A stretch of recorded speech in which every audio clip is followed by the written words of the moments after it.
this part. Yeah. Big candy bars. All right. Mr. Chairman, we do have a quorum right now. We're just waiting on the mayor and Councilmember Okay. Griffin. All right, good. Let's give them a few more minutes.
I think we're just waiting on the mayor, I think.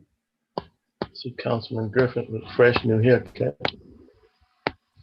This haircut is 2 weeks old. Really? It just looks that good. It still looks good too. Well, I have to admit, it does look good. I'm gonna have to give you credit. I thought it was fresh. You know the difference between a good and a bad haircut, right?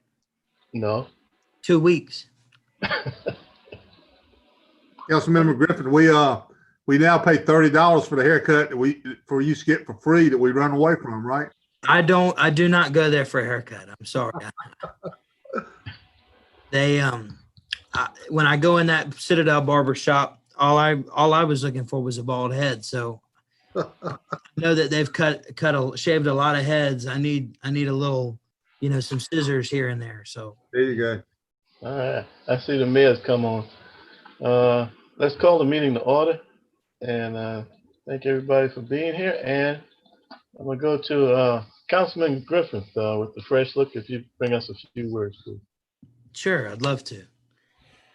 Let us pray. Dear Lord, we thank you for this day, for all the many blessings that you bestowed upon us. And we ask that you keep us ever mindful of the needs of others. And dear Lord, we ask that you help be with us. You help us make good, thoughtful decisions that are good, not only for our residents, but also for all of the great people that come to this city. We ask that you allow us to do it with a clear conscience. We ask that you help us be civil. And we do all these things in your name. Amen. Amen. All right. Thank you, Councilman Griffin. Minutes being deferred, we go to item C, request for a public hearing, CA. Mr. O'Brien, are you going to address that? Yes, sir. I'm actually asking Mr. McQueen, Mr. Chairman, members of this committee, what we're doing here is we're going to ask you for a date, probably the second meeting in November, to set public hearings for the closing and abandonment of a portion of St. Philip Street and also for a curb cut portion of Forest Street on Daniel Island. And Chip, do you have anything you want to add on those? No, sir. I can just sort of explain the process real quick because there's a lot going on in various committee meetings, and I talked about it real estate, but it's with St. Philip Street, the portion of St. Philip Street we're talking about, that's maintained by DOT right now. What we'll do is today adopt a resolution requesting them to convey it to us, to the city, and then we begin the process of closing and abandoning it as a right-of-way, and then we have to adopt an ordinance separately conveying one half of each side of that parcel to the abutting owners, and then city council will consider a zoning ordinance to zone the property because our right-of-ways downtown are not zoned. So that's St. Philip Street. On Forest Street, it's a little bit less complicated. It's already zoned because that's all subject to a PUD. So we're just today setting the public hearing and giving first reading to an ordinance to quit claim it to the people who deeded it to us, which is Daniel Island Associates. And then we'll have second reading of an ordinance to quit claim it at the same time we have the public hearing and adopt a resolution closing and abandoning it, assuming you all agree to those terms. Okay. Do we have a motion to accomplish what Mr. McQueenie just suggested? Sir, Chairman, I so move. Properly moved. And do we have a second out there? Second. I'll second. Properly moved and seconded. Any discussion? Hearing none, all in favor, please say aye. Aye. Aye. Aye. And Mr. Chairman, just for the record, as Mr. McQueenie referred, we did have a meeting on real estate on this very issue to approve the conveyance portion of that. So I just want to make sure that the record's clear. Now, did the motion include just St. Philip Street or both streets that Mr. McQueenie spoke of? Both streets. Okay, that's what I thought. That's what I thought I heard, but anyway. Yeah, both streets. I'm sorry. Okay, good. Now down to item E, E1, accept a revised exclusive stormwater drainage easement over certain property located at 4009 E. Amy Lane. And that is me again. Okay. So, and I don't know at what time periods, I've been working on this for a while, and I apologize, I don't have the exact dates off the top of my head, but the city has by plat, a 20-foot drainage easement, 10 feet on either side of 4000 East Amy Lane and then the adjacent property. At some point in the past, I think they obtained that in 2006. At some point since 2006, we issued a building permit, and my understanding is at the time, we would issue the permit. It wasn't locational. It was, subject to our ordinances, and, you'd have to get an encroachment permit if you encroached on a drainage easement. Either way, we granted the property owner a building permit to build a back building behind their house, which encroaches, 6 feet or so into the easement. It's on the plat. They did not get an encroachment permit, which they should have done. And we've gone back and forth between Stormwater and the owner. The owners tried to sell the property, and the people won't close because of the encroachment in the easement. Typically, we would just grant an encroachment agreement, but an encroachment agreement would require them to move the encroachment if we have to do work on the property. So they'd have to move a building. It's a garage, I think, with something over the top of the garage. And it also, their carport on the front, which is, it's a structure. It's connected to the rest of the house, also encroaches into the easement. So what's being asked is that you adopt or authorize the mayor to execute a amended easement that would give us a 20-foot drainage easement in most of the area, but allow basically carve out of the easement the encroachment areas, which will basically take care of the title claim against the property. Matt is comfortable that we can maintain under those circumstances in this area. Matt Fountain, I wouldn't typically recommend this unless it's clear that we can maintain this. I don't like recommending it anyway because it can happen often, but I think this is a common sense solution to this particular issue. Okay. What's the motion? So move. Properly moved. And do we have a second? Well, these seconds are hard to come by out here. You gotta bribe these people, I think. I know. Second. All right. Thank you, Councilman Griffin. Any more discussion? Hearing none, all in favor, please say aye. Aye. Any opposed? Thank you. The temporary encroachments, Mr. O'Brien, anything unusual that? Sir, we have several fences, irrigation, and one right angle sign on King Street, but everything's been inspected and recommended for approval. We've given those used information. Okay, thank you. Mr. Chairman, Sure. not that I normally ask these questions, but what is the one on 409 King Street, Mr. O'Brien? If you can tell me that one. it's a right angle sign. And I'm looking for, I don't have the backup, Mr. Shade. Chair, I will send you that after the meeting. I've got the backup to tell you what the name of the company is. That's fine. That's more out of curiosity than anything else. I just know that there were some issues with some signage on King Street before, and I didn't know if this was one of those other problem children that we were dealing with. Yes, sir. And normally what we do on those, before they can even come for the encroachment, they have to meet all the zoning requirements as far as the size, the writing, and the height above the right of way. And that's all been, we've got that as part of the approval package before we recommend it. Okay. I'll send you the name of that after the meeting. Okay. Thank you, sir. Appreciate it. All right, thank you. Now we go to item G1, discussion on Captiva Road and Ashland Hall Plantation and some changes to the right of way that's near and dear to Councilman Shealy, myself, and the mayor. As a matter of fact, Mr. Mayor, I appreciate your email over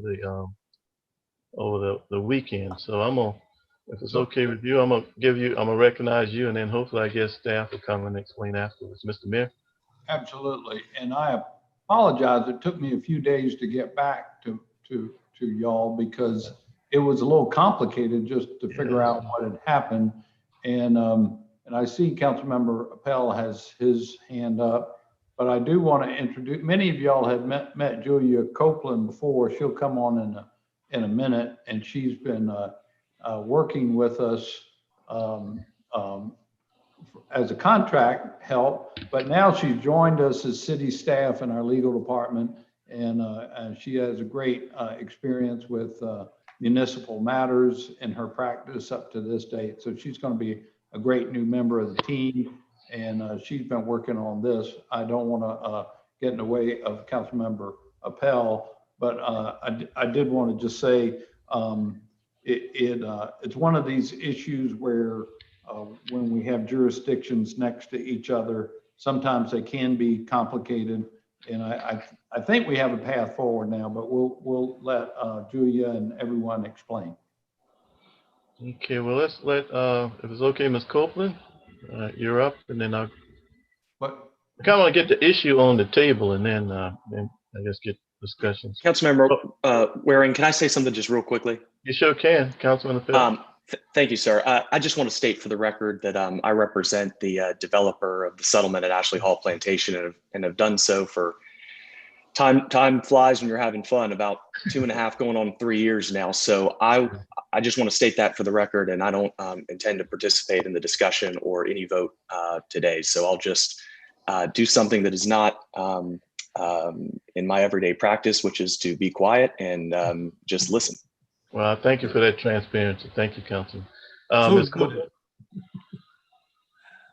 Ms. Copeland, you're up. Thank you, Mr. Chair. So just so you guys know, I got involved with this later on after the stop work order was issued. And I think the stop work order was a response to some citizen complaints about some changes in the roadway. Right. So I got to meet Mr. O'Brien and work with he and Mr. Mathis and some other members of the transportation crew to figure out what actually happened. Okay. And I think from my perspective, we were trying to figure out, had something been done that was not authorized by the city? And then if there was, let's go in there and fix it to ensure that it's a safe intersection. I think that's our main concern here, whether or not these improvements on this roadway are safe. So we've met with the developer and his engineers, I think, was it 3 or 4 weeks ago, and talked through the changes that had been made. And Mr. Mathis with the transportation department talked through striping, additional signage, because I think one of the big issues was people were just running that stop sign from Captiva Road onto Ashland Hall Plantation Road. And so we added striping, we moved the location of the sign, and we we had the developer reinstall the speed hump on Captiva. And with those assurances, we lifted the stop work order, and those changes have been implemented. And Mr. O'Brien can chime in if I'm misrepresenting anything there. Okay. Let me get you to repeat that. What changes have been made? So after our meeting with the developer, in order to get the stop work order from our perspective lifted, they needed to, and Michael, you might want to chime in here with more detail, because you were the one that had that conversation with them, so I don't want to misspeak. Okay, good. Mr. Mathis? Yes, sir. Thank you, Mr. Chairman. Thank you, Julia. Sure. What we had them do was relocate the stop sign so that it was more visible. They also added some smaller signs that have the all-way text on it. They added the stop bar in, which was not present at the time we were out there. They have also since put in center lines that go from the intersection all the way back to the first speed hump on both Ashley Hall Plantation and on Captiva Row. They have also added a stop message in pavement markings on Captiva Row at the stop bar.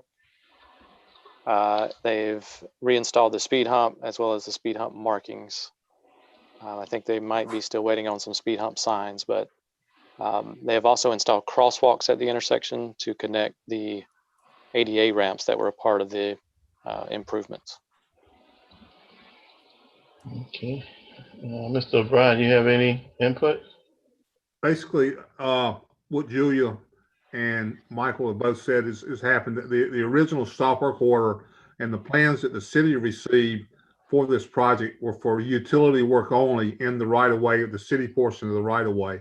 Okay. It was not for the improvements that were made in the intersection. It was just for utility work. Now, those improvements were shown on the plans, but the permits we issued, I think 3 permits, and all of them for utility work, 2 for CWS for water and sewer, and 1 for Dominion for electric. And that was all for connections of those utilities in the city's right of way, portion of the city's right of way. Okay, so as far as permitting from the city, there wasn't anything to change the radius on the turn radius on that intersection? That was applied to the city to work in the right of way. That's my question.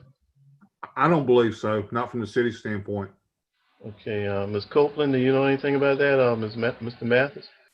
Were there any applications, or Mr. Mayor, were there any applications made by the developer to reduce the turning radius at that intersection? Not to my knowledge, no. Okay, what about you, Mr. Mathis? You're on mute. No, sir. Okay, all right. Councilman Griffin? I've just got a couple of questions.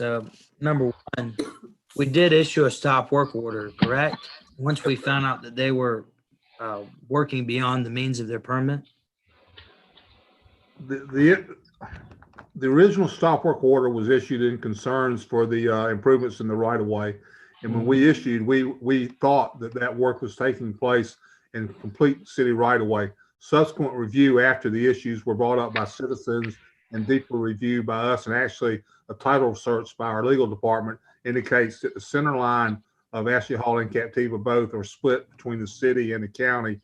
And this is a tough situation that really exists, as the mayor mentioned earlier, all throughout the city. And kind of as an aside, just so this is not related directly to this, but as an aside, I'm actually working with Charleston County and James Island PSD in the town on some issues in James Island where we hope to come up with an MOU where things like this won't exist, where somebody will clearly have responsibility for those type items. Okay, but in this case, you're saying the right of way is split right down the middle between the city and the county, right? Yes, sir. So that would make both responsible, or correct? I mean, we share responsibility with the county? Well, for the roadway, yes, sir, for maintenance of that roadway. And the actual improvements to the intersection are on the county portion of both those right of ways. I guess my question is, what sort of penalty could there be for somebody to work after a stop work order was given, or for creating such a dangerous situation here? What sort of punishment is there to even make sure that it doesn't happen again? I mean, can we fine somebody for something like this, or are you saying that it's really ultimately up to the county if they wanted to issue some sort of punishment for this?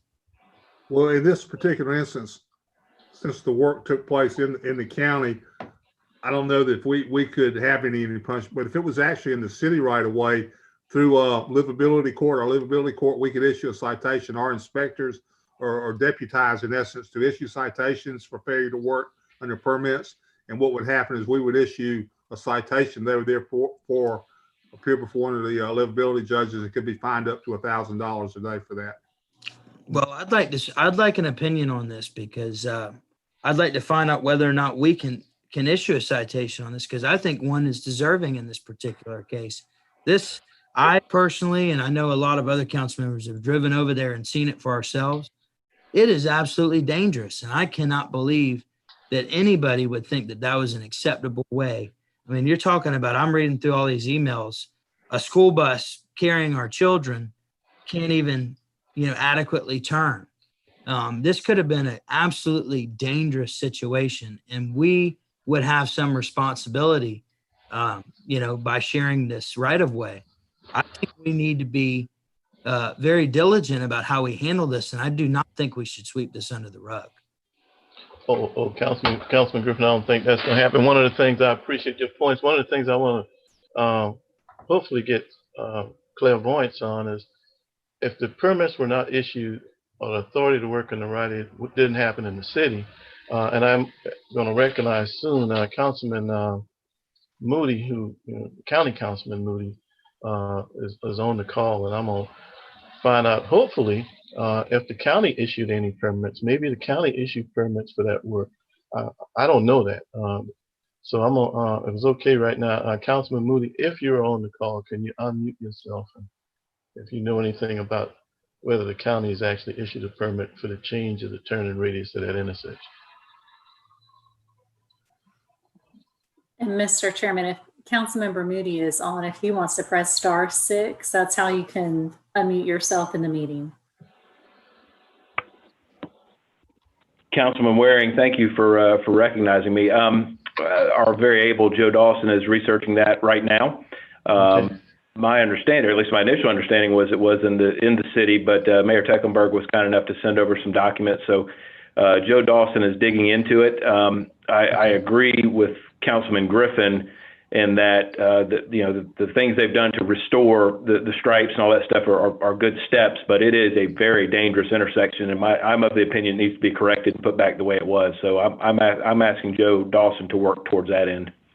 All right, good. I think one of the things, once Mr. Dawson does that research and finds out, now if the county did issue a permit, that's one thing. I think that's another path. But if the city didn't and the county didn't, then I think we're back to what Councilman Griffin was alluding to. But so it seems like we need to find out a little bit more information on this one before we can really. But I think it's a total acknowledgement that the intersection is not as safe as it once was. Councilman Moody, unless you have some other information, I'm gonna recognize Councilman Shealy because obviously I'm on one side of the line and Councilman Shealy's on the other. Of course, Councilman Moody, you represent both sides. Thank you, Councilman Waring. Appreciate it. Like Councilman Waring was saying, there's 3 neighborhoods involved here: Marsh Cove, Ashley Harbor, and Ashley Hall Plantation, where people drive through there all the time. Now, this intersection is also a cut-through road when traffic's real bad on Ashley River Road. A lot of people down in Councilman Griffin's district and my district actually use that road as a way to get around bad traffic areas. So there's a lot of traffic on that road. Those 3 neighborhoods, Ashley Hall Plantation, Ashley Harbor, and Marsh Cove, have all chimed in.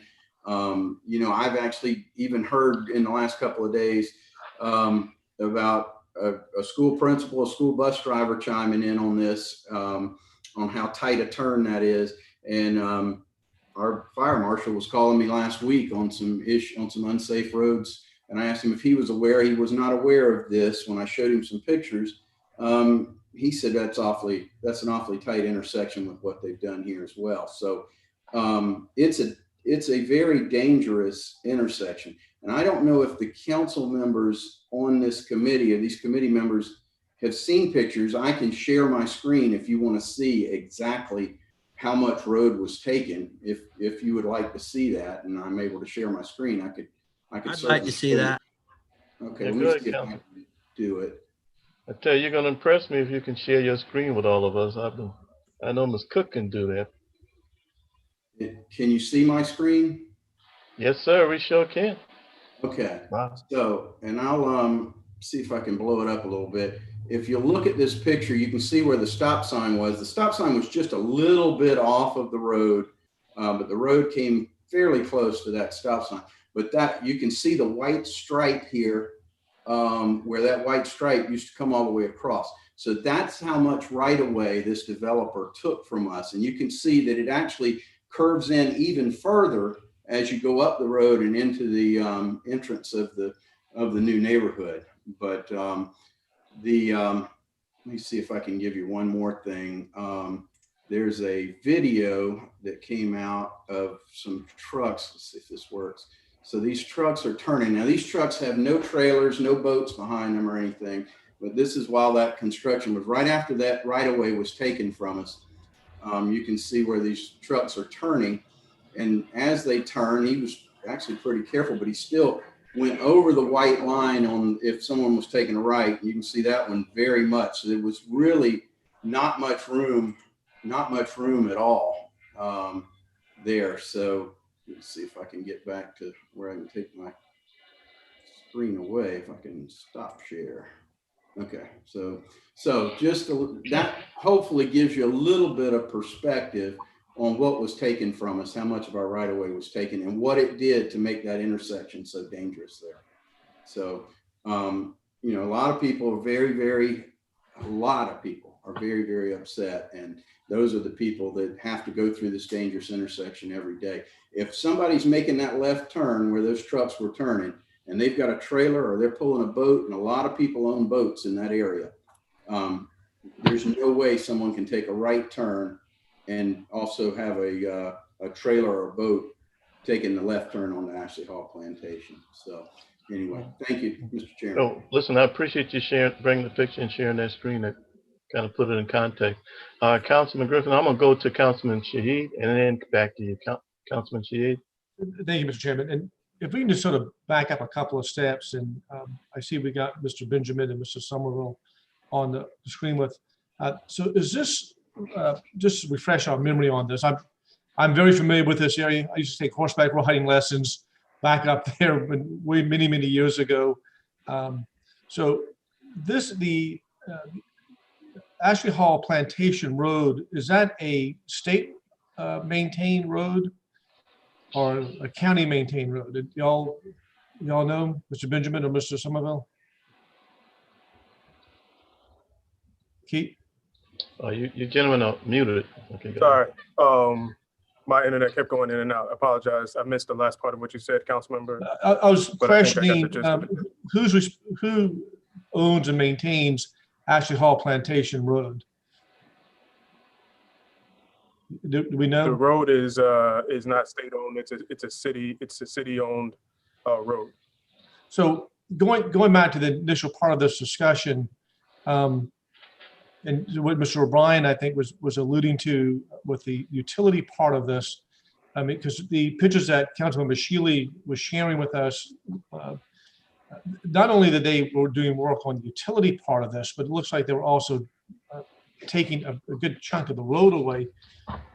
Is there any time authorization for that ever to have taken place for a private developer to take over possession? I mean, that's what it looked like they were doing. And maybe I'm just confused on that, but it certainly seemed like they were not just reconfiguring the turn lane, but it looked like they were overtaking part of the road itself. And that seems to be very troubling from what I've seen so far.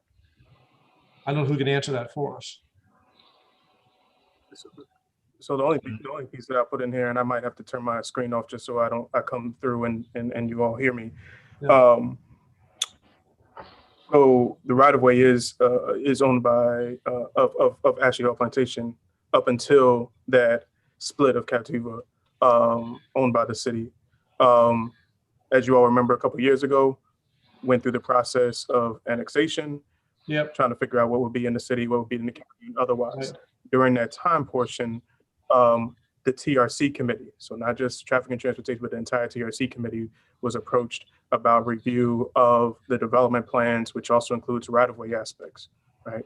And our staff made comments on what should and shouldn't be the case with regards to what they were pitching at that time. And so I'll let legal talk about where there was approvals and not, but that time period of when we were looking at what potentially could happen with the right of way was with the understanding of what this development site would look like if it was in the city. Right. Yeah, Those aspects changed significantly once we understood if it's in the county. So that's where the dichotomy pieces are. That's why there is a record of us responding to potential developments and changes within the right of way that you see within the TRC review, which I think Chairman Waring, you have access to. Right.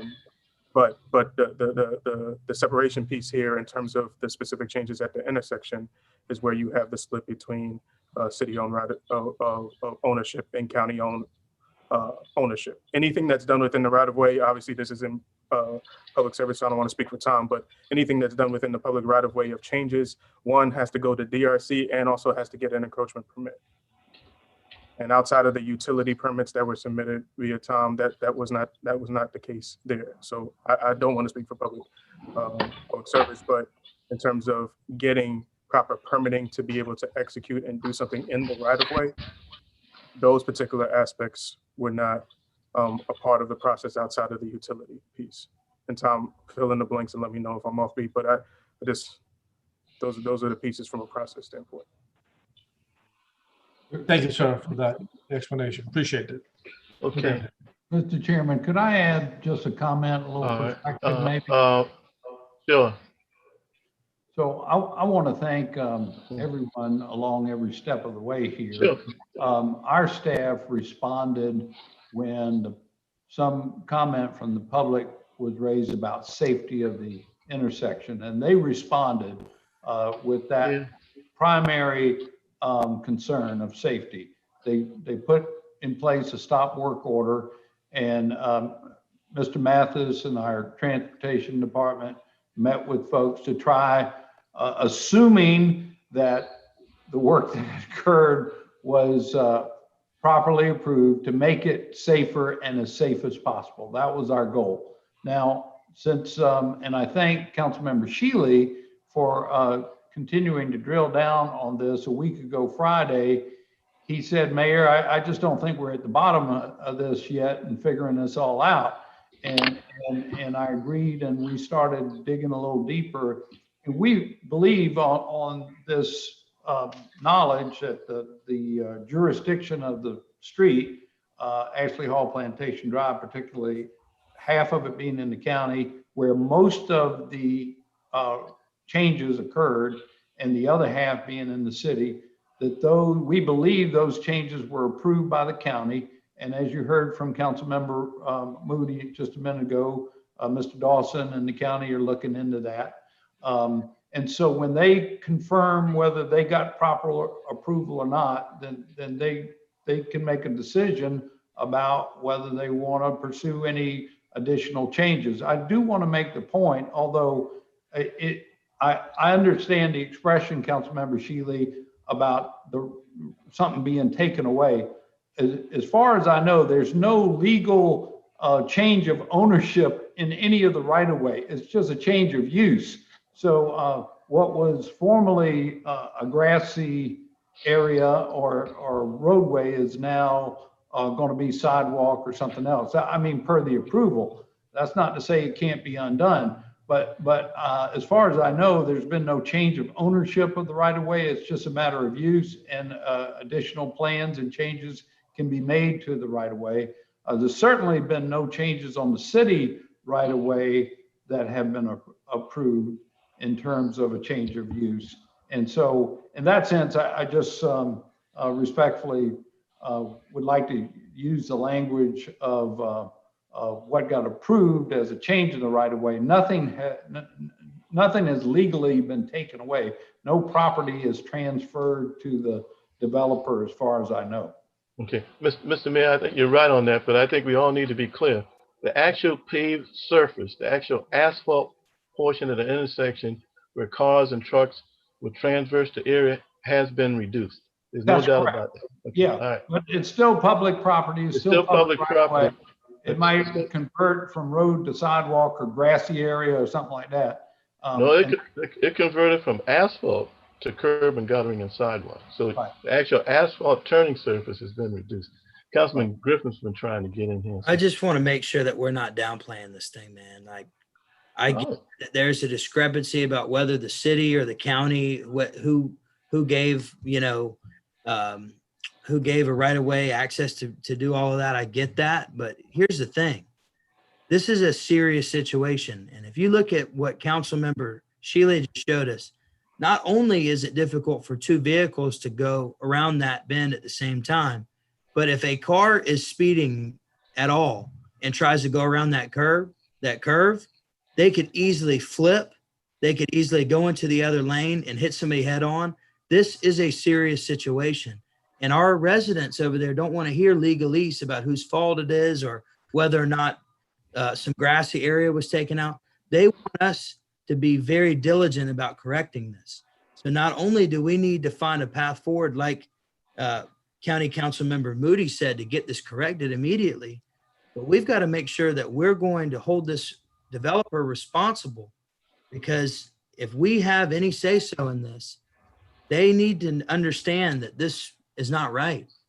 Not only to be corrected, but I mean, we gotta quit just slapping people on the wrist. People are going to keep doing this kind of stuff over and over again. This isn't the first time this has happened, maybe in this neighborhood, but this happens all over the place. And we've got to be a little bit more heavier handed as a city and tell people that if they screw with our citizens' public safety, then we're going to make sure that they feel that. Well, I think through this effort, we're going to find out, there's no doubt about an error occurred. Okay.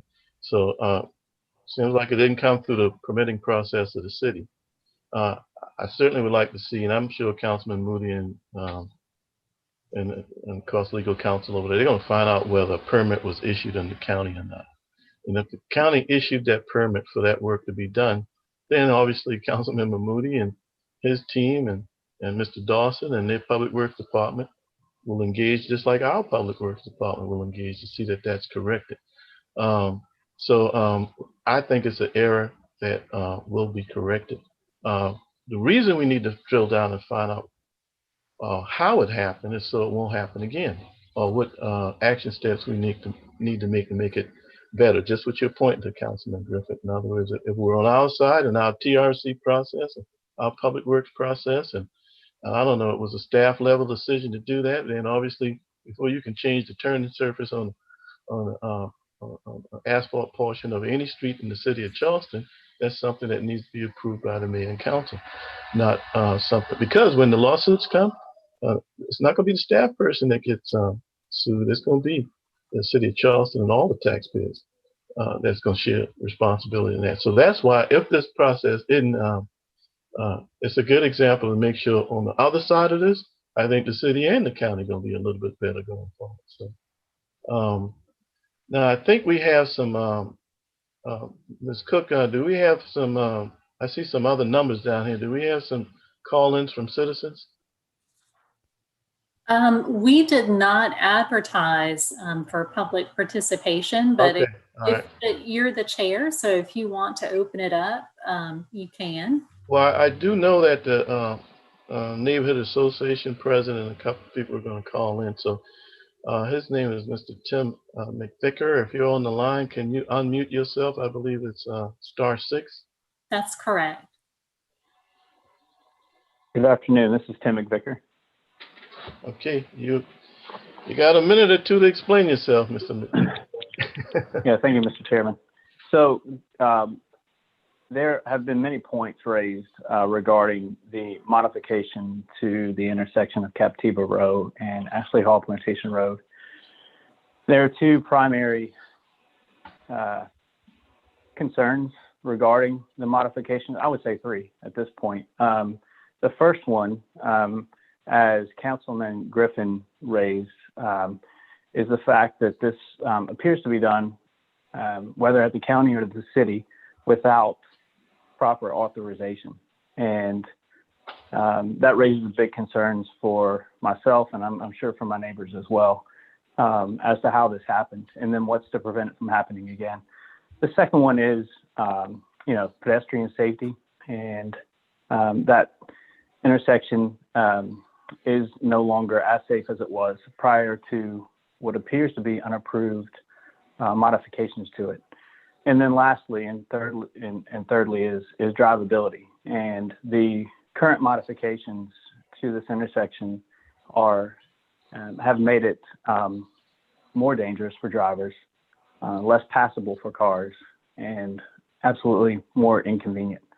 So we as a community, I've reached out not only within my neighborhood, but outside of our neighborhood. And we have submitted a petition against the allowance of these modifications because, put a bigger stop sign on it, move the stop sign back, put some reflective tape on it. It does not improve the main concerns of this intersection. So in addition to that, we did submit via email a couple of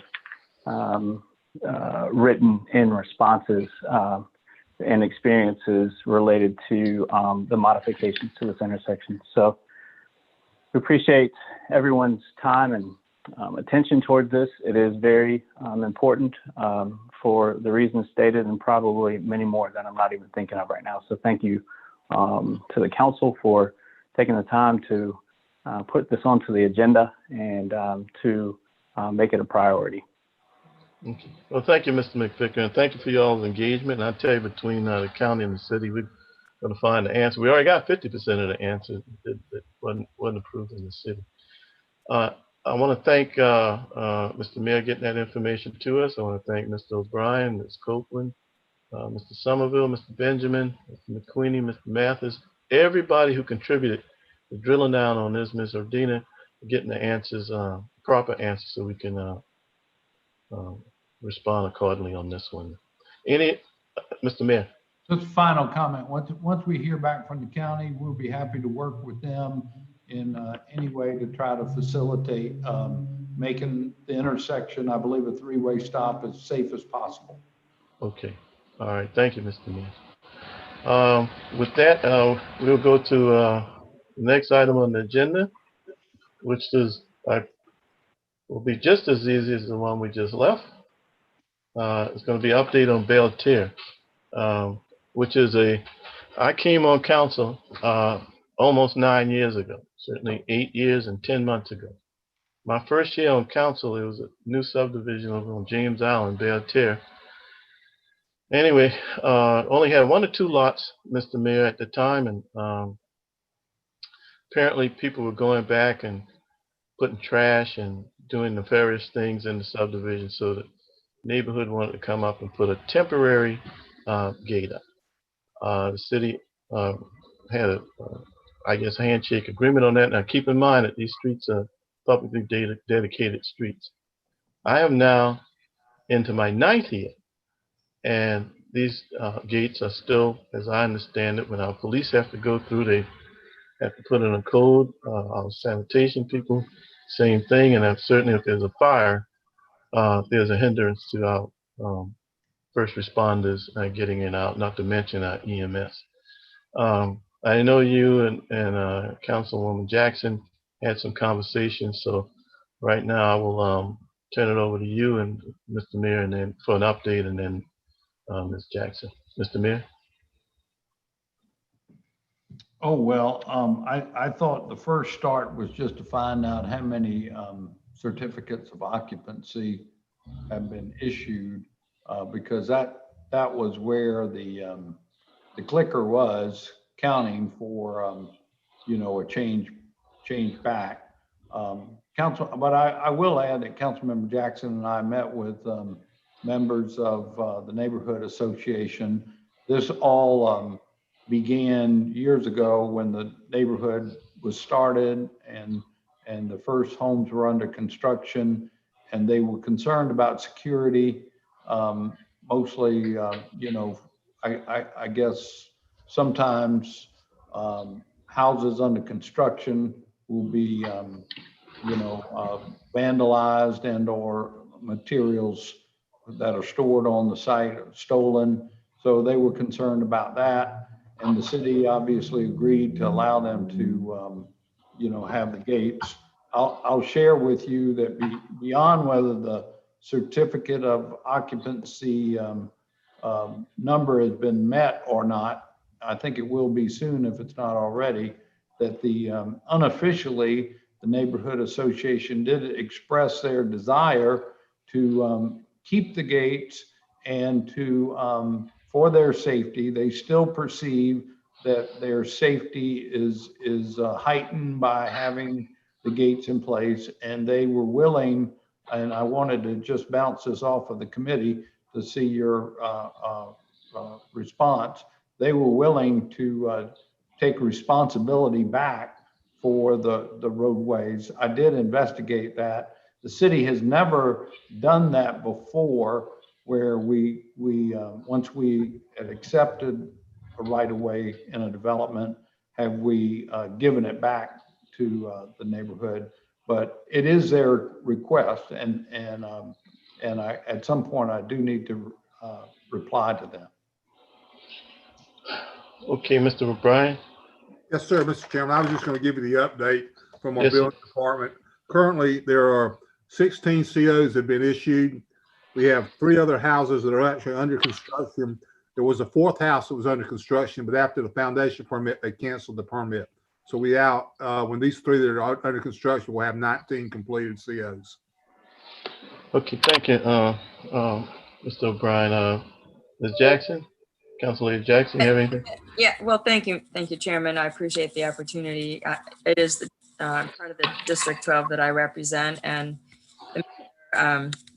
we initiated a meeting. We found the board of directors of their homeowners association. I think I need to just, unless the mayor has had a subsequent conversation, but the way we left that meeting, the president of their board expressed the interest in retaining a private community that would retain the roads, and they realized that it would be at their expense, but they were going to do their own due diligence, is the way that I think we left the meeting, and come back to us if they were still wanting to submit a viable proposal for our consideration.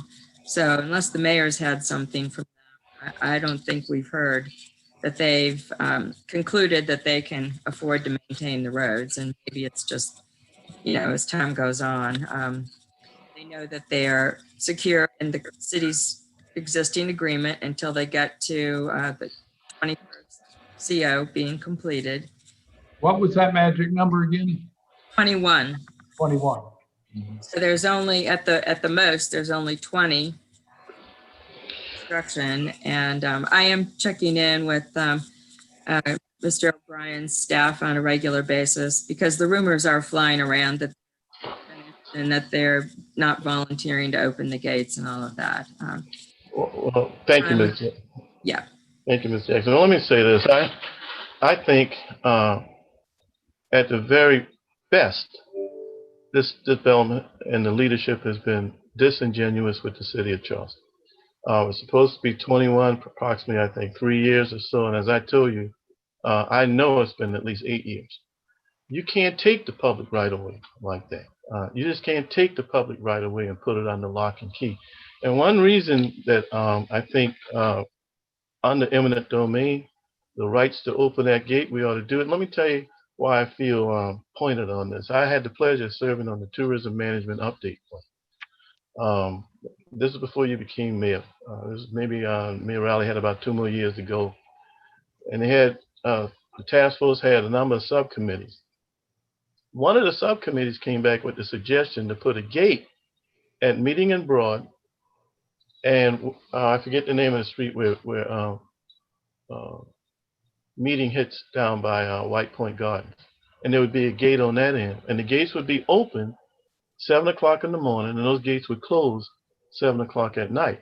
And I actually suggested to the lady that said that, I said, Madam, you do own by the public.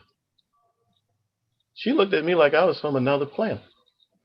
And I suspect the people in Beltair would look at me the same way.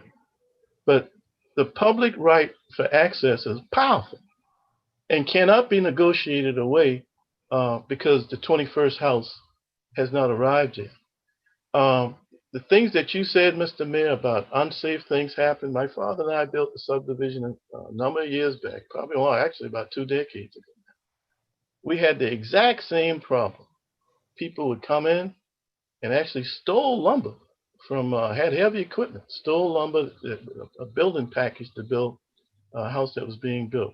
We got in contact with the city of Charleston police, and they did a wonderful job. They would circulate through there, even to the tune of parking to the back of the subdivision in the event that somebody came in. The moment we did that, that problem ended. We didn't have to put up a gate. And as a matter of fact, I'll make sure I send this out to you all. I'll take a picture of the elaborate gate. It's a beautiful gate that they built. There was nothing temporary about that gate. They have also, in their, and some of the realtors' sales literature actually put out that they live in a gated community. That's just not true. You can't take the public right away like that. So I'll be coming forth with a motion that we move forward to legally to have those gates open. They don't have to tear the, they don't have to actually, I think I need to stay within Robert Rules of Order. I need to have somebody else make that motion. I'm presiding. But, I'll make the motion. So, Fred, I got Peter hands up there. There's a motion pending out there. So. I'll second that motion. I just want to comment on what you've been saying, Councilmember Waring. While I haven't served on council as long as you have, this has been an issue we've been dealing with, I know, for the past 4+ years. And it's always been this temporary gate. I'm waiting for temporary to be removed from this. And so we just need to remove it. I mean, I think that's just sort of the bottom line. Enough with this nonsense. We want to protect developers and protect property owners. Of course we do. But this is a public right-of-way, as you just said. And it's really no different than the example you were giving at the corner of Broad and Meeting Street. I mean, come on. Yeah. We just need to go ahead and get this thing taken care of and move on, and enough with this. I'm very familiar with this area. I know this area very well. And I get it. It is in the sort of remote kind of location, but that's not the point of all of this. It's a public road. The public has access to that road. You can't put a gate up there. I think we were trying to help the developer understanding the economic circumstances back at the time, but this is enough already. Let's, if we need to move to do it now and get it done today, we can pass that motion, or if we need to do it at the next meeting, so be it. But let's get the ball rolling on this thing and get it going. Okay, Mr. McQueenie, I see your hand. We need to add it to the agenda or what? Well, yeah, I mean, it may. No, I was just going to say I want to make sure everybody understands there is a written agreement that says this. This isn't a handshake deal. I mean, it's not an easy. Yeah, I think we could prevail in litigation. Okay, but it's not an easy litigation. Mr. McQueenie, Mr. McQueenie, excuse me. It is the precedent that I'm not arguing for or against it. I just want you guys to understand. I understand, but it is a lot of time and money, and we do have a written agreement that we got to overcome, an encroachment agreement that says the 21st or 22nd permit. I agree that you can't just barrier public rights away. Right. Okay. For many years, but. Thank you. It is a precedent that I think is troublesome for the city. Councilman Shaheed. So I wonder if we just need to have Councilman Griffin amend his motion to state that we are seeking legal counsel to go and review the agreement we have with the developer to see what we need to do to revoke the permission to have that gate up there. I don't see how the city had the right to do that, frankly. I think if that was present, I don't see how the city had the right to overcome public right-of-way in lieu of what other agreements we have like that on public streets? I'm not aware of any, but I haven't looked. But I mean, I reviewed it, Councilmember Shade, and I mean, I would probably file a declaratory judgment action that it's invalid, and request a temporary injunction that the gates remain open during the pendency of the appeal or the action. Just so you all understand what. Right. So I just want to get let me do this. Let me recognize Councilman Appel. He's had his. He's about to jump out of his skin. I've never been this quiet in a meeting for so long, but I think the things that you know, Councilmember Waring and Councilmember Shade and everybody else has said is obviously true, is a default starting position. Obviously, the public rights of way cannot be privatized. I think Chip has raised a very important point. You know, there's an agreement, there's a document on record that will need to be consulted and go through that process.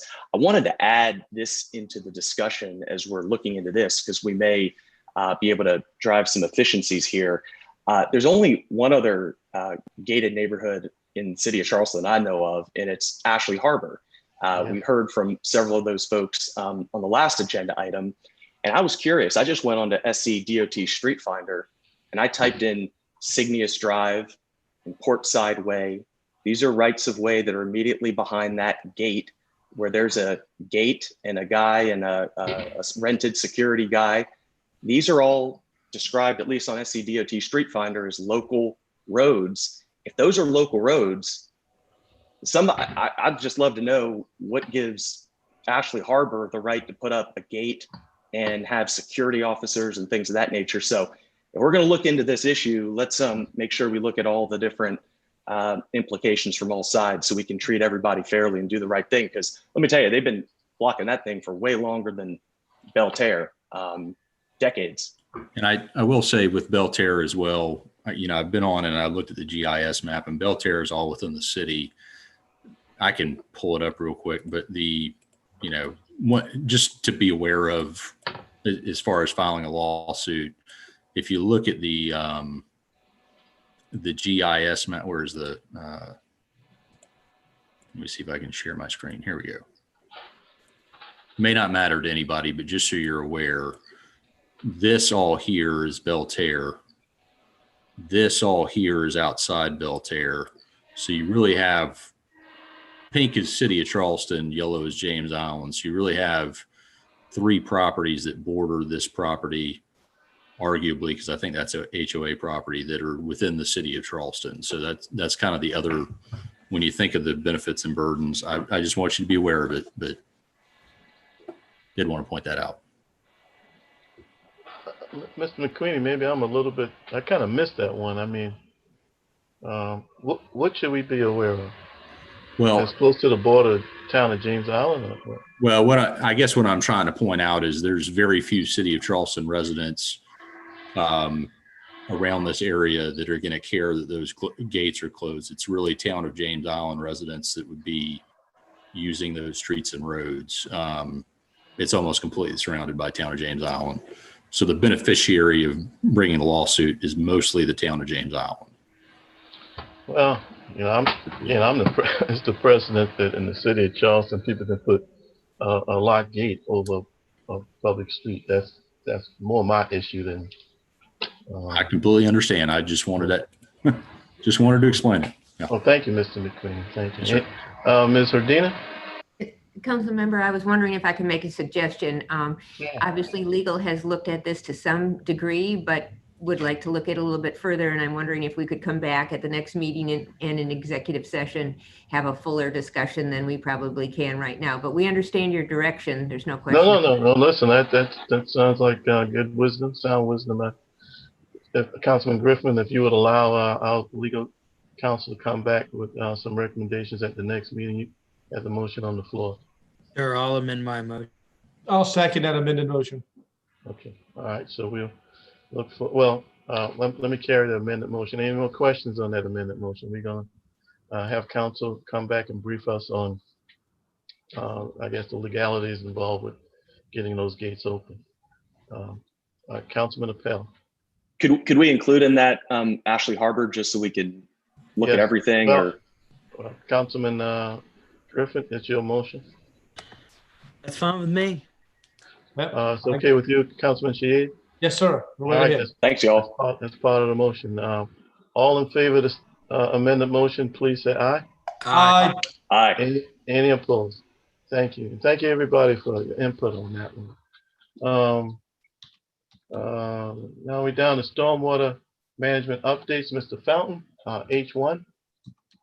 Yeah, thank you, Mr. Chairman. The first one is a approval to enter into a memorandum of agreement with Charleston County and the town of James Island. And this is basically towards sharing costs for our required monitoring work under the SCDHEC total maximum daily load, which we normally refer to as a TMDL. Basically, the county will manage the contract. The city, town, and county will all contribute funding to the contract proportional to our representative geographical areas within that watershed. So it's a way for all three of us basically spend the money one time instead of all three of us spending duplicate amounts of money, and will basically be a much more efficient way to kind of all work together to help with the required regulatory monitoring to help clean up this watershed. All right, great. There's a motion out there to approve H1. Second. Move second. Councilman Griffin moved and Councilman Shaheed seconded it. Any more discussion on that? Hearing none, all in favor, please say aye. Aye. Aye. Any opposed? Thank you. H2, Mr. Fountain.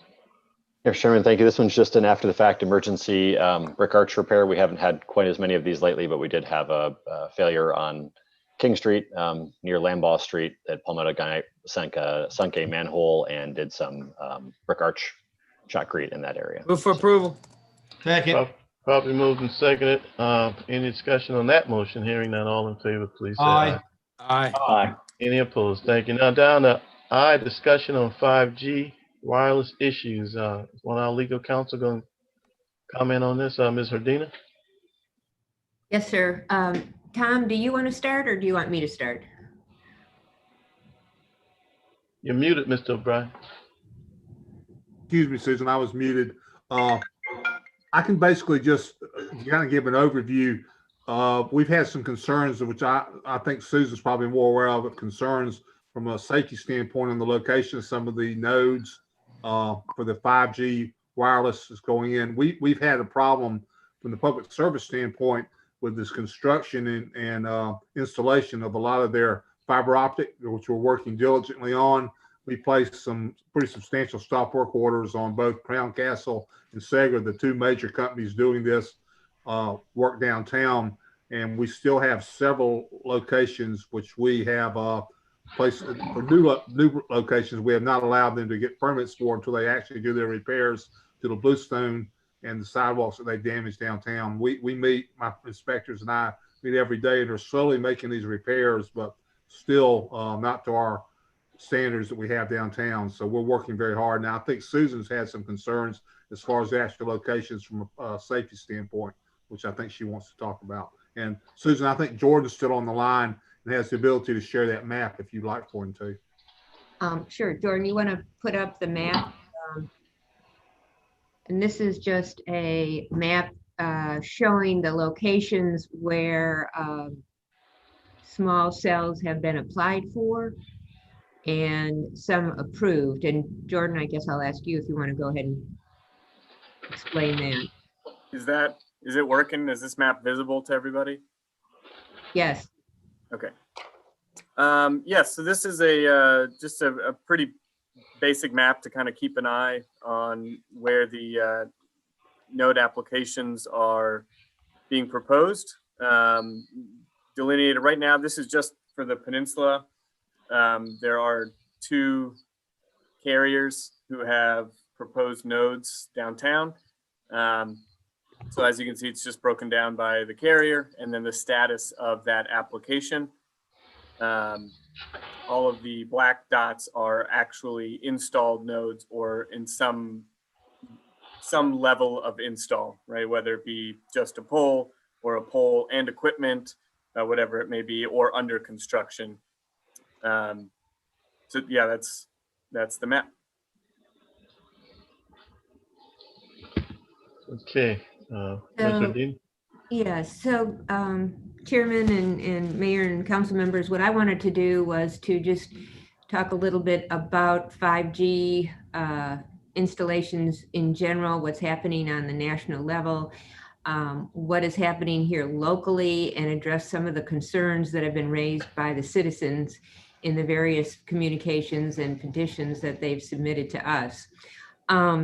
We haven't talked about 5G wireless for a number of months, so not much has changed, but I thought I would just update you on some of the recent happenings that have gone on around the country.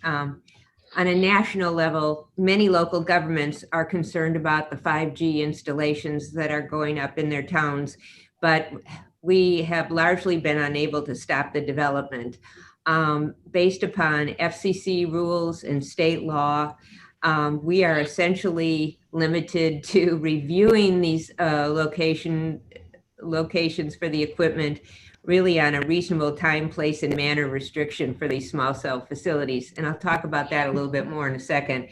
But one thing that is clear, and it's been the case since we first got into this issue, is that local governments cannot consider health concerns when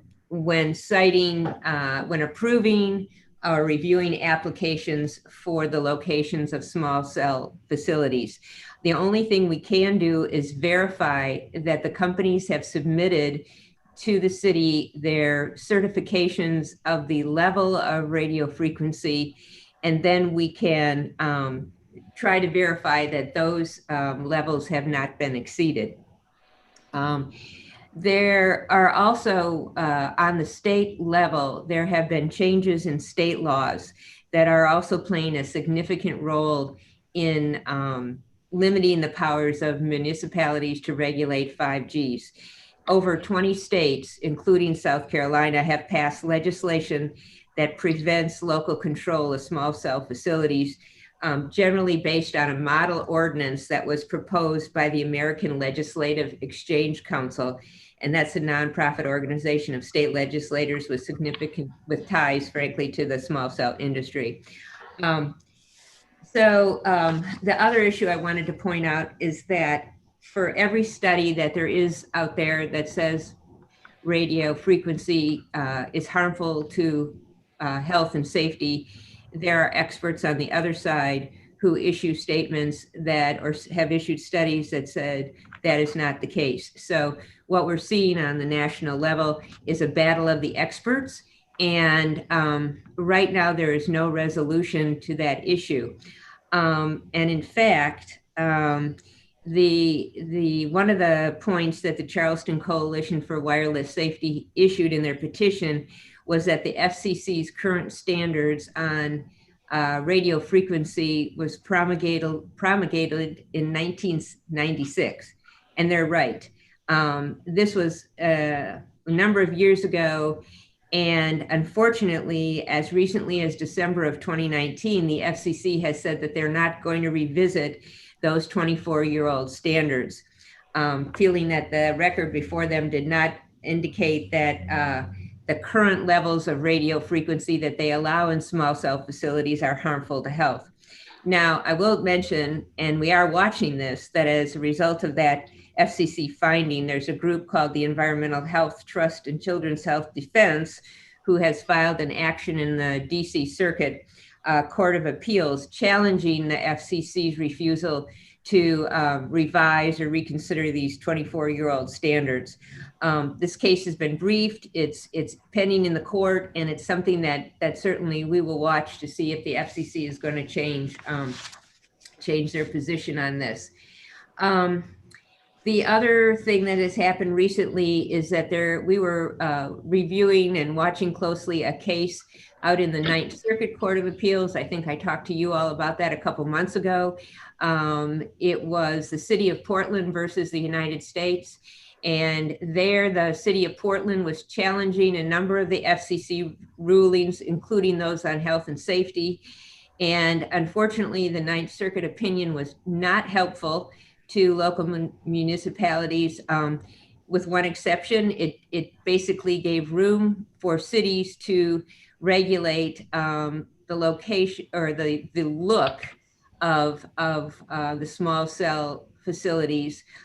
Basically said that it was reasonable to look at aesthetics, although when looking at aesthetics, we could not discriminate against small cell providers and favor other infrastructure improvements. So on its face, that holding in the Ninth Circuit, allows the city of Charleston its flexibility in its design guidelines, most of which we have in place already. So that's sort of the national scene.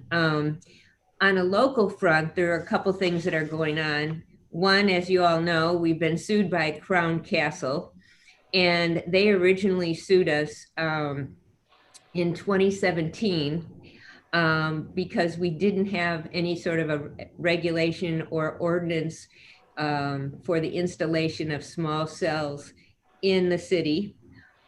We subsequently adopted an ordinance in November of 2018. I'm sure many of you remember that. And that ordinance did include guidelines for the installation of small cell equipment. It designates certain areas of the city as requiring different types of equipment that are more in character with the neighborhood. It requires, for example, that location of equipment cannot be closer than 300 feet apart.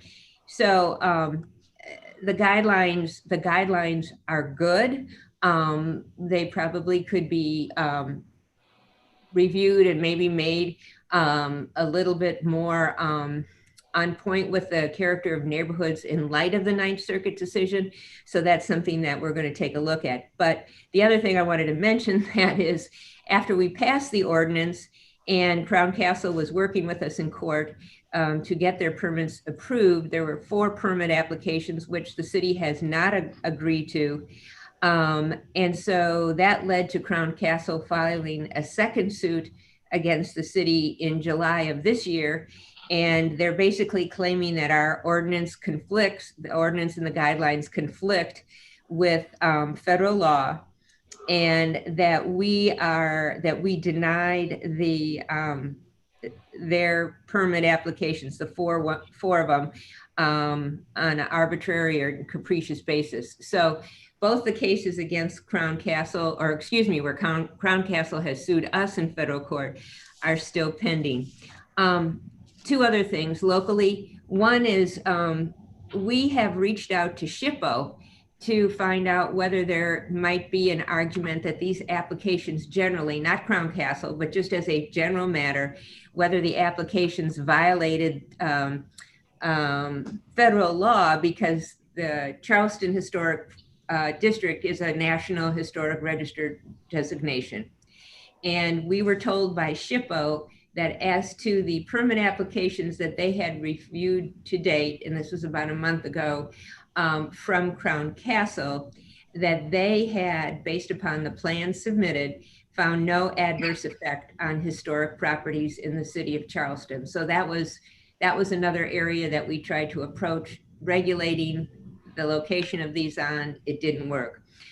The third thing I wanted to mention was, and you all probably know this, very recently, the end of September, the South Carolina Small Wireless Facility Deployment Act was passed by the Senate and the House, and the bill was signed. And it provides some rules across the state for regulating how municipalities can regulate small cells on the public rights of way.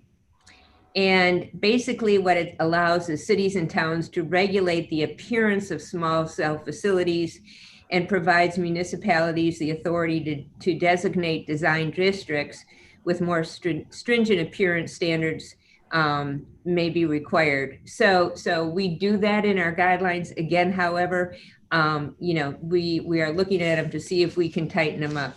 So I know this is a lot, but the question is, where does this leave us, particularly in light of the petitions that we've received from the citizens and other concerns that we have as a local municipality for the siting of these facilities on our property? And, I would say until the FCC and other federal agencies change their standards, or the court forces them to change their standards, we are not allowed to restrict the placement of the equipment based upon health. That's clear, and that is certainly the case based upon the FCC rulings, certainly the case based on the Ninth Circuit law. This may change with the district court opinion, but that's where we are right now. Under the Ninth Circuit opinion in South Carolina state legislation, we can review and are reviewing our design standards and possibly may be able to tweak those to preserve more of a neighborhood character in some of the equipment that's installed. However, our design standards do have some things in place that are helpful in that regard. So for example, equipment can't be placed within one pole cannot be placed within 300 feet of another pole. So that's something good.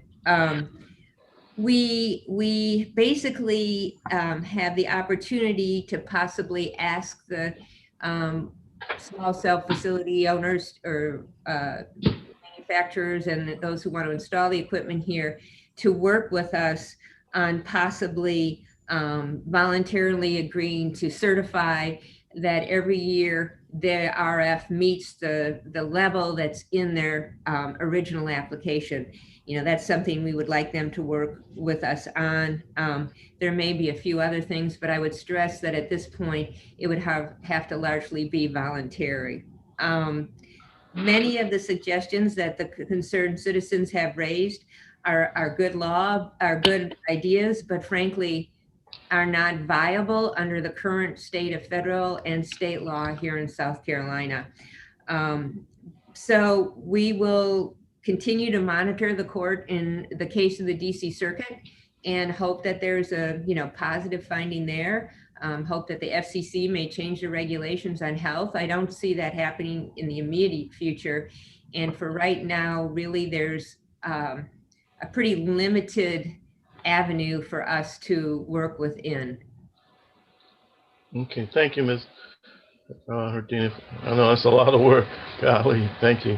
Let me ask one question. Are we getting applications from Crown Castle or others about putting these cells next to playgrounds and elementary schools? I'm gonna let either Tom or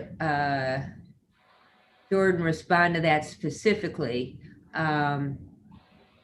whether or not they're within close proximity to any schools or churches or whatever. I will say, that I have heard, not necessarily with respect to a specific school, but in some cases, the schools want to have access to Wi-Fi and want to have the ability to provide that access to their students. So, there's somewhat of a balance here that, needs to be taken into consideration. But I'd have to defer to Jordan or to Tom, whether there's at this point any proposed applications that are within close proximity to the school. So I'd have to go back and review all of them and probably just overlay it with a map of schools on the peninsula. I know there is a proposal that's relatively near Buste. That's here, kind of out in front of the Gilliard. But also I'd kind of have to figure out what we would consider close proximity, and then I can run that through and update everybody on schools. Churches may be a little more difficult; they're just a little more numerous, and I don't know if there's as comprehensive a database on the ability to really map that as easily as there would be with a school. Right. Yeah, there's likely at least one of these dots is probably close to a church, school, or playground, depending on the definition of close. Okay. All right, thank you. Any comments or input from committee members? All right. Councilmember Waring, I just would want to add one thing to the extent anyone, is talking with the companies about this. There are other areas of the peninsula that need coverage. And, it would be nice if they would voluntarily go ahead and, deploy some small cell facilities on other areas of the city, on the east side and other places. But at this point, that would have to be voluntary. Understand. And Mr. Chairman, I think Councilmember Shade had his hand up. Okay, Councilmember Shade. Yeah, I did. Thank you, Madam Clerk. So, Susan, this is not a very simple. I mean, I heard what you were talking about in that beautiful legal analysis. Thank you for that. So this is just not something that we can zone around. I mean, that's sort of the bottom line with all of this. It's just, it Right. sounds too much like spot zoning, saying you can't have these kind of utility poles. I mean, that's what this is. Essentially, it's a utility pole. And that's not, we're not allowed to do that. Right. And, you know, the other thing is, you know, they're allowed to put their equipment on, you know, on SCE&G or Dominion poles and other places. And what's a little bit unique about our area is that there doesn't seem to be any great interest in co-locating, which is when several carriers, you know, put their equipment on one pole, which would be nice because it would eliminate some of these facilities. And under federal law and state law, co-location, as it's called, is encouraged, but it's not necessarily required. So it isn't required. And so, you know, the companies have reasons why they don't want to share, the various reasons why they don't want to share the pole. And that, of course, then results in us having to grant, you know, more permit applications. So. Okay, I think I saw Councilmember Pell's hand up. Yeah, I was just going to comment real briefly that really the legal issue here is preemption. This is one of the few areas where the federal government, I mean, the big boys, Congress, has said local governments stay out of this, and it's for a national policy of establishing robust, dependable, you know, advanced wireless communications technology. I mean, and when you start talking about 5G and what China's doing and what some of these other countries are doing, I mean, this is all like, you could almost argue this is like a national security issue. I mean, so we're dealing with some big topics here, and it's rare that Congress steps in and actually preempts local government when it comes to land use decisions. We normally have a pretty free hand in most things, but this is one of those examples, and it's just a very straightforward issue. And I think that the way I conceptualize it in my mind, and it sounds like this is maybe a Cliff Notes version of what Ms. Ordina said, is that, you know, when it comes to regulation over health issues, which I perceive to be 99% of the emails and public comments we get, it's just absolutely clear we can't touch it with a 10-foot pole. We just don't have that authority. Congress has taken that out of our hands. Now, can we regulate around the edges for aesthetic and historic preservation type issues? I think that's perhaps where we have a little bit more leeway, and the exact contours of that authority are in the process of being confirmed and worked out. But, you know, this is a rare issue, but it's one where there's some bigger players involved. Okay, Mr. Mayor. Chairman Waring. I was recognizing Mr. Mayor. Thank you. Chairman Waring. Thank you, Mr. Chairman. So yeah, this has been a confounding issue, to be honest with y'all, since I've become mayor, and the competing interests here. And even when I've tried, upon review of the applications, you know, to consider the historic character of our city and the aesthetics, and denied a few of the applications. I thought most appropriately, we got sued again by Crown Counsel. And Ross is right, Councilmember Appel.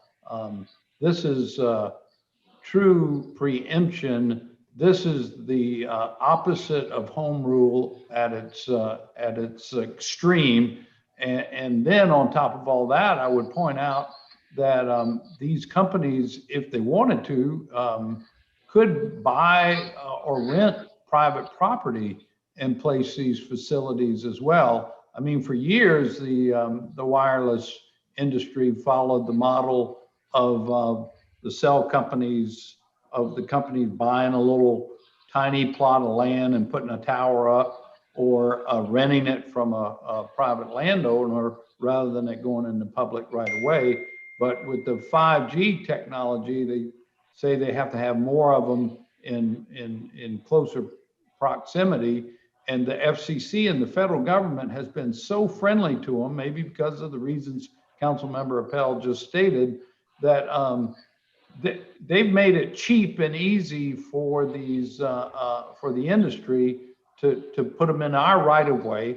We're not getting any fees to speak of, or any franchise fee like we do with other utility providers. It's a heck of a lot of effort and trouble for us to manage all of this, not to mention the lawsuits we've been exposed to. So it's been a really difficult issue. I wish we had more authority over the matter, and we just simply don't. But it seems to me that we've taken the steps in terms of the aesthetics, even approaching the historic approach, to try to gain as much authority and control as we possibly could. But I'll admit it's been very limited. Okay, Mr. Mayor, I'm told that Chairman Waring. Is there a Miss Beard on the line? Yes, this is Mrs. Beard. This is Karen Beard. Okay, well, let me allow to give you a couple of minutes. That's all. Okay. You're on. Go ahead. Okay, thank you. I'd like to tell Ms. Herdina, thank you so much for all the work that you have done on this. You gave a very good report. I would like to say too that the schools, Ms. Herdina, can get Wi-Fi very easily. They can get 5G. They can get whatever they need just by running fiber optics to the school, and then the people inside the building choose whether or not they want to put it on Wi-Fi or whether they want to put it wired. So that argument that they're giving you does not hold water. But I realize this is a very hard thing. Also, the 1996 Telecommunication Act says that the courts have upheld this, that there is no risk of cities losing and having to pay damages no matter how many times they are sued. The worst that can happen to you is they get an injunction from the court to adhere to the requests that the telecom companies have been asking for. So I think that they make it sound a lot more scary than what we have found out that it is. Our group of concerned residents has been talking to city leaders for almost 2 years in an effort to alert you that there's a huge risk to placing powerful radiation emitting antennas close to the public, that is, on the lamppost in our neighborhoods. Amy McLeod, our legal counsel, and I have been going over the State Small Cell Facilities Act that was just passed, and that bill was written by the telecom companies to stifle local governments and residents into quiet submission, just like they're doing to us, and they have tried to make it ironclad. We have found in that bill that was passed by the governor last week 9 areas in section 58-11 that the city can require of applicants. And those things will give us some time to buy some time. And buying some time is important in this issue because new evidence, like Ms. Herdina said, is coming out all the time. That the use of non-ionizing radiation in close proximity to the public can cause physical harm. Our children is what we're thinking of. The industry wants to push this through and get it done as quickly as possible because they have something to hide. There's a dark side to this technology. Okay. All right, Thank you for listening. Thank you, Ms. Beard, for your input there. Thank you for listening. Yes, ma'am. Chairman Waring? Well, let me get Ms. Herdina. You had your hand up, Ms. Herdina? Yes, sir. With all due respect, in South Carolina, we could certainly be liable for attorney's fees and costs, potentially in any case that would be brought in, possibly other expenses. So I know in some jurisdictions that isn't the case, and so they've decided to plow ahead. But I think again, we would be putting the city's monies at risk if we would take that approach. Okay. Any input from council members? That is the last item on our agenda. Mr. Fountain, I do have some housekeeping, Mr. Fountain, for you. All this is going to help Councilman Shayed. There's a lady, Miss name is Elizabeth Sally, who's at 11 Ashland Drive, Charleston 29407. Her property backs right up to what used to be old plantation apartments, Peter. I don't know the name of those apartments now, but there's a ditch that runs along the rear of her house. Her house is one house off of the corner of Ashland Drive and Fusler Drive.